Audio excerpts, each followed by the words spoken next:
వీక్షకులందరికీ నమస్కారం. నవంబర్ మాసమందు మీ రాశి వారికి ఏ విధమైనటువంటి గ్రహస్థితి ఉన్నది? ముఖ్యంగా నవంబర్ మాసము చాలా కీలకమైనటువంటి మాసం. ఈ మాసమందు అనేక గ్రహాల తాలూకు స్థితిగతులు, ఉదాహరణకి అతిచారంలో ఉండేటువంటి గురువు తిరిగి వక్రగతిని ప్రారంభం చేయడం, చాలా కాలంగా వక్రగతిలో ఉన్నటువంటి శనేశ్వరుడు తన యొక్క వక్రగతిని పూర్తి చేసి మరలా రుజుమార్గంలో సంచరించడం, కుజుని యొక్క స్థితిగతులు, రవి యొక్క మార్పు, ఇలా అన్ని గ్రహాలు కూడా తమ యొక్క స్థానాలని కొంత ప్రభావితం చేస్తూ ఉన్నాయి. ఉదాహరణకి ఈ మాసంలో ఉండేటువంటి గ్రహస్థితిని గమనిస్తే 10వ తారీఖు దగ్గర నుండి బుధుని యొక్క వక్రగతి ప్రారంభమవుతుంది. అయితే ఈ మాసంలో బుధుడు వక్రించి ఉన్న రుజుమార్గంలో ఉన్న తులారాశిలోనే బుధుని యొక్క సంచారం ఉన్నది. అలాగే రాహుకేతువులు కుంభ సింహరాశులు ఎందే ఉన్నారు, గురువు కర్కాటక రాశి ఎందే ఉన్నారు, శనేశ్వరుడు మీనరాశి ఎందే ఉన్నారు. కాకపోతే శనేశ్వరుడు ఈ మాసంలో 28వ తారీఖు వరకు వక్రగతిలో ఉండి మాసం చివరిలో మాత్రం వక్రత్యాగం చేస్తారు, అంటే వక్రగతిని వదిలిపెట్టేస్తారు. ఇవి ఫిక్స్డ్ గా ఉండేటువంటి గ్రహాలు. వీటితో పాటుగా శుక్రకుజులు కూడా వృశ్చిక రాశి ఎందే ఉన్నారు. అంటే మీరు గమనించండి, గురుడు, రాహువు, కేతువు, శనేశ్వరుడు, కుజుడు, బుధుడు, అలాగే ఈ మాసమందు శుక్రుడు కూడా ఆల్మోస్ట్ స్థిరంగానే ఉన్నారు. మిగతా గ్రహాలు అంటే పర్టికులర్ గా రవి గ్రహం యొక్క స్థితిగతులను గనక మనం పరిశీలన చేస్తే 16వ తారీఖు వరకు తులారాశి యందు, 16వ తారీఖు తర్వాత వృశ్చిక రాశి యందు రవి యొక్క సంచారం అనేటువంటిది ఉంటుంది. కాబట్టి ఈ మార్పు ప్రభావితం చెందిస్తూ ఉంటుంది. గురుని యొక్క అతిచారము, శని యొక్క వక్రగతి ముగింపు, ఇవన్నీ కూడా తీవ్రమైనటువంటి ప్రభావాన్ని చూపించబోతూ ఉన్నాయి ఈ నవంబర్ మాసంలో. కాబట్టి ఇటువంటి గ్రహ సంచారాన్ని అనుసరించి మీ రాశి వారికి ఏ విధమైనటువంటి ఫలితాలు కలగబోతూ ఉన్నాయి అనేటువంటి విషయాన్ని చాలా క్లుప్తంగా ఈ వీడియోలో మనం తెలుసుకునేటువంటి ప్రయత్నం చేద్దాం. కన్యా రాశి వారికి నవంబర్ మాసంలో అద్భుతమైనటువంటి ఫలితాలు ఉన్నాయి, చాలా అద్భుతమైనటువంటి ఫలితాలు. గురుడి యొక్క బలం ఉన్నది, రవి యొక్క బలం ఉన్నది, రాహు యొక్క బలం ఉన్నది, కుజుని యొక్క బలం ఉన్నది, శుక్ర బలం ఉన్నది, బుధ బలం ఉన్నది. అంటే గమనించండి, ఆల్మోస్ట్ 9 గ్రహాల్లో 8-7 గ్రహాలు అనుకూలంగా ఉండేటువంటి మాసం ఈ మాసమే. ఈ సంవత్సరంలో ఇటువంటి మాసం ఇంకో మాసం రాలా కన్యా రాశి వారి. మొదటి నుండి గమనించండి, జనవరి నుండి మనం గమనించండి, నవంబర్ నెలలోనే 6-7 గ్రహాలు అనుకూలించేటువంటి పరిస్థితులు ఉన్నాయి. ఇందులో ముఖ్యంగా శనేశ్వరుడు మాత్రమే 7వ స్థానంలో కొంత ఇబ్బంది పెట్టేటువంటి గ్రహస్థితిగా మనం చెప్పుకోవచ్చును. ఆయన కొంత ఇబ్బంది పెడుతున్నారు తప్పితే మిగతా ప్లానెట్స్ ఏవి కూడా అంత ఇబ్బందికరమైనటువంటి పరిస్థితుల్లో లేవు. శనేశ్వరుడు 7వ భావంలో ఇబ్బంది పెట్టినా ఎలా ఇబ్బంది పెడుతున్నారు? ఇన్ని గ్రహాల అనుకూలతల మధ్యలో దేశాంతర వాసము, కుటుంబానికి దూరంగా ఉండడము, భాగస్వామికి దూరంగా ఉండడం అనేటువంటి వాటి మీద ప్రభావాన్ని చూపెడతారు. ఇది ఒకందుకు శుభమూలకంగానే జరుగుతూ ఉంటాయి. కొన్ని సందర్భాల్లో భర్తకు చోట, భార్యకు చోట ఉద్యోగం రీత్యా ఉండడం, కుటుంబ పరంగా వేరే చోటకి వెళ్ళవలసి రావడం కన్యా రాశి వారికి ఇది సాధారణంగా ఉండేటువంటి అంశం. కాబట్టి శని కూడా అంత బాధించట్ల ప్రస్తుతం ఉన్న పరిస్థితుల్లో. కాబట్టి ఇది ఆర్థికంగా బలోపేతం అయ్యేటువంటి మాసము, ఆరోగ్యకరమైనటువంటి సమయాన్ని అనుభవించేటువంటి మాసము, ధైర్యంగా నిలబడగలిగేటువంటి మాసము, అలాగే ఇష్టమైనటువంటి పనులు చేయడానికి అనుకూలించేటువంటి మాసం. ఆరోగ్యం, నిత్య సంతోషం, బంధుమిత్ర సమాగమ అన్నది శాస్త్రం. అటు రవికుజులు తృతీయ స్థానమందు ఈ మాసంలోనే యోగిస్తూ ఉన్నారు 16వ తారీఖు దాటాక. కాబట్టి ఆరోగ్యాన్ని ఇస్తాడు రవి, ఐశ్వర్యాన్ని ఇస్తారు. ఆరోగ్యం, నిత్య సంతోష, ప్రతిరోజు సంతోషకరమైనటువంటి సమయాన్ని గడపగలిగేటువంటి శక్తిని కూడా ఇస్తాడు. కాబట్టి అక్కడ శక్తియుక్తులు 2 ఉన్నాయి. శుక్రబుధులు కూడా యోగిస్తున్నారు. లౌకికమైనటువంటి వ్యవహారాల్లో మంచి విజయాన్ని సాధించగలిగేటువంటి పరిస్థితులు ఉంటాయి. కాబట్టి అన్ని విధాలుగా కూడా ఈ కన్యా రాశి వారి గ్రహస్థితి చాలా బాగున్నది. దేశాంతరవాసం చేయడానికి, ఉద్యోగంలో మార్పులు చేయడానికి, ఉద్యోగపరంగా ఉన్నతమైనటువంటి స్థితికి వెళ్ళడానికి, ప్రమోషన్లకి, ట్రాన్స్ఫర్లకి, లేదా ఇంక్రిమెంట్లకి, బోనస్లకి, లేదా అనుకోకుండా మనకి పదవి లభించింది అని అనుకోవడానికి, ఇలా ఆనందదాయకమైనటువంటి వాటికి వేటికైనా సరే వీరికి అవకాశం ఉంటుంది. ఇంకా గురుడు లాభస్థానమందు యశోవృద్ధి బలం తేజ సర్వత్ర విజయ సుఖం అన్నాడు. అంటే ఎక్కడికి వెళ్ళినా విజయాన్ని సంప్రాప్తం చేస్తాడు గురుడు. యశస్సు, కీర్తి ప్రతిష్టలు, ఆర్థిక లాభము, వ్యవహార జయము, ఇవి ప్రత్యేకించి గురుడిచ్చేటువంటి విషయాలు.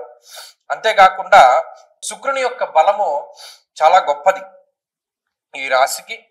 ఆయన ధనస్థానమందు ఉండి, ఆ తర్వాత బుధుడు ధనస్థానమందు ఉండి అనేక రకాలైనటువంటి అంశాల్లో ధన రాబడిని తీసుకొస్తూ ఉన్నారు. పలానా వ్యవహారం మనం వదిలిపెట్టేసాం, ఇందులో మనకి ధనం రావట్లేదు, లేదు ఇక్కడ స్ట్రక్ అయిపోయే డబ్బులు ఇంకా రావులే మనం వదిలిపెట్టేసాం అనేటువంటి సందర్భాల నుండి కూడా ధనాన్ని తీసుకువస్తారు. అలాగే కొత్తగా ఈ వ్యాపారం ప్రారంభించాం, ఇన్కమ్ సోర్సెస్ పెంచుకుంటూ వెళ్తున్నాం, అనేక రకాలైనటువంటి ఆదాయ మార్గాలు పెంచుకున్నాం, అన్నిటి నుండి డబ్బు వచ్చేటువంటి విధంగా ఈ గ్రహాలు మనకి ఫలితాన్ని ఇస్తూ ఉన్నాయి. కాబట్టి కన్యా రాశి వారికి ఇది చాలా అద్భుతమైనటువంటి కాలము. ఈ నవంబర్ మాసం అలాగే డిసెంబర్ నెలలో కూడా సాధ్యమైనంత వరకు ఈ గ్రహస్థితి పూర్తి స్థాయిలో అనుకూలిస్తుంది. కాబట్టి దీన్ని చక్కగా వినియోగించుకోండి. ప్రత్యేకించి చేయవలసిందల్లా ఒక్కటే, చక్కగా పరమేశ్వరుని యొక్క ఆరాధన, విష్ణు సహస్రనామ స్తోత్రాన్ని ప్రతినిత్యము పారాయణం చేయడానికి ప్రయత్నం చేయండి, లేదా బుధవారం శనివారం పఠించేటువంటి ప్రయత్నం చేయండి. మంచి ఫలితాలు సంప్రాప్తం. ఈ ఆశ్వీజ కార్తీకాల్లో ముహూర్తాలు ఉంటాయి. ప్రత్యేకించి నవంబర్ నెలలో ఉండేటువంటి పెళ్లి ముహూర్తాలు అంటే నిజంగా కార్తీక మాసంలో ఉండేటువంటి పెళ్లి ముహూర్తాలు అత్యంత బలమైనటువంటి పెళ్లి ముహూర్తాలు, దాంట్లో ఏమాత్రం సందేహం లేదు. అయితే చాలా మంది నన్ను అంటే ఈ మధ్యకాలంలో నేను ఎక్కువ విన్నాను, ఎందుకంటే ఇప్పుడు ఈ ఆగస్టు నెలలో పెళ్లి కుదుర్చుకుని అక్టోబర్ నవంబర్లో పెళ్లి చేసుకుందామండి, మా వాళ్ళేమో విదేశాల్లో ఉన్నారు, అక్కడ నుండి టికెట్లు బుక్ చేసుకోవాలి, మాకు ఎవరో చెప్పారండి కార్తీక మాసంలో పెళ్లి చేయకూడదుట, కార్తీక మాసంలో పెళ్లి చేస్తే చాలా ఇబ్బందిట, లేదు పెళ్లికేం దోషం లేదన్నారండి, కానీ శుభ కార్యక్రమం ఆ రోజు చేయకూడదు, అంటే గర్భాధానం ఇంకా చెప్పాలంటే ఫస్ట్ నైట్ లాంటివి చేయకూడదుటండి, అలా చేస్తే చాలా అరిస్ట్ అంటది. కార్తీక మాసం అంటే శుభ కార్యక్రమాలు అంటే మన పుణ్యమాసం కదా, మనం గుడ్డు తినం లేకపోతేనేమో నాన్ వెజ్ తినం మానేస్తాం, అలాంటిది మరి ఈ ఫస్ట్ నైట్లు అవన్నీ ఎలా చేస్తారండి, గర్భాధానాదులు ఎలా చేస్తారండి, అందుకనే కార్తీక మాసంలో పెళ్లి చేయకూడదని చెప్పారండి అన్న మాటలు నాకు ఈ మధ్యకాలంలో చాలా వినబడ్డాయి. విస్మయానికి గురయ్యాను నేను. ఏమిటిది ఇంత వ్యతిరేకమైన ప్రచారం కనబడుతోంది. ఇంకొక ప్రచారం కూడా కనబడింది, అది ఇంకో వీడియో చేద్దాం అనుకున్నాను కానీ దానికి అంత అవసరం లేదు. ఏమంటే పెద్దవాళ్ళు పైన ఉండాలి, చిన్నవాళ్ళు కింద ఉండాలి తండ్రి ఇంట్లోనూ. మా ఊర్లో అందరూ చెప్పుకుంటున్నారు పెద్దవాళ్ళు పైనే ఉండాలి, చిన్నవాళ్ళు కింద ఉండాలంటే, అలా లేకపోతే అరిష్టం జరుగుతుందిట అని. ఇదేంటమ్మా ఇలాంటి వింతపోకళ్ళు ఎక్కడి నుండి వస్తున్నాయి? మీకు ఒక చిన్న సూక్ష్మం చెప్తాను వినండి. ఇప్పుడు పెద్దవాళ్ళ భుజాల మీదకి ఎక్కి పిల్లలు ఆడుకుంటారు, అవునా కదా అని అడిగాను. అవునండి, పెద్దవాళ్ళ భుజాల మీద ఎక్కి చిన్నపిల్లలు ఆడుకుంటారు.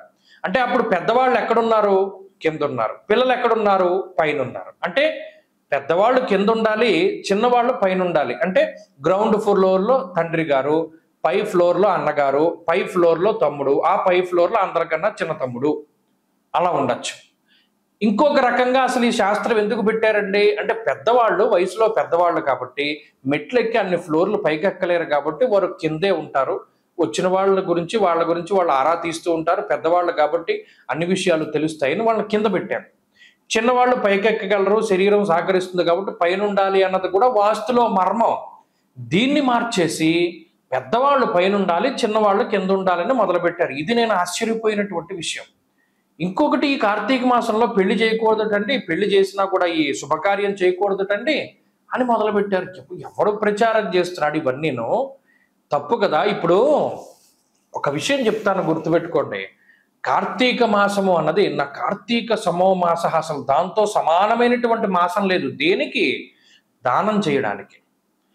కన్యాదానంలో ఒక సంకల్పం చెప్తారు, దశా పూర్వేషాం దశా పరేషాం మద్వంశానాం మాతృవంశానాం పితృ నరకాతుత్తీర్య శాశ్వత స్వర్గలోక ప్రాప్త్యర్థం కన్యాదానం అహంకరిష్యే అని చెప్పి ఆ కన్యాదాత సంకల్పం చెప్తాడు. అంటే ఏంటి? ఇటు దశాపూర్వేశాం దశాపరేషాం అంటే 10 తరాల ముందు 10 తరాల తర్వాత ఉన్నటువంటి వాళ్ళు ధరించిపోవడానికి ఈ కన్యాదానం చేస్తున్నాను నేను. సాలంకృత సహిరణ్యోదక కన్యాదానం అహంకరిష్యే, అలంకారం చేసి కన్యాం కనక సంపన్నాం కనకాభరణేర్యుతాం అంటే అంత కనకాభరణాలతో కూడా అలంకారం చేసి దానం చేస్తున్నాను అంటే ఎంత తరించిపోతారు. ఒక బంగారం దానం చేయడమే చాలా కష్టం ఈ రోజుల్లో. అలాంటిది అన్ని కాసుల బంగారము, అంతకన్నా విలువైనటువంటి అమ్మాయిని దానం చేస్తే కలియుగంలో, అందులోనూ కార్తీక మాసంలో ఈ 21 తరాల వాళ్ళు ఎంత తరించిపోతారు. ఈ విషయాన్ని మానేసి కన్యాదానం చేయకూడదు లేదా పెళ్లి చేయకూడదు అనేటువంటి ధోరణి రావడం అనేటువంటిది చాలా పొరపాటు. కాబట్టి అది తప్పు. పెద్దవాళ్ళు పైన ఉండాలి అన్నది తప్పు. ఈ రెండిటిని కూడా మార్చుకోండి. పెద్దవాళ్ళు కింద ఉండాలి, చిన్నవాళ్ళు పైన ఉండాలి. కన్యాదానం చేస్తే, కార్తీకంలో చేస్తే 21 తరాల వాళ్ళు తరించిపోతారు. కాబట్టి కార్తీక మాసంలో నిరభ్యంతరంగా వివాహాదులు చేసుకోవచ్చును. దానికి ధర్మపరమైనటువంటి కామానికి ఏ విధమైనటువంటి లోపము లేదు, ఏ విధమైనటువంటి దోషము ఉండదు. ఎందుకంటే సృష్టి కార్యం జరగాలి, అది ధర్మబద్ధంగా జరిగితే అసలు బ్రహ్మగారు ఉన్నదే అందుకు, సృష్టి చేయమనే మానవులను సృష్టించాడు. కాబట్టి చక్కగా వివాహాదులు అవి చేసుకోవచ్చును, ఏ విధమైనటువంటి లోపము లేదు. స్వస్తి.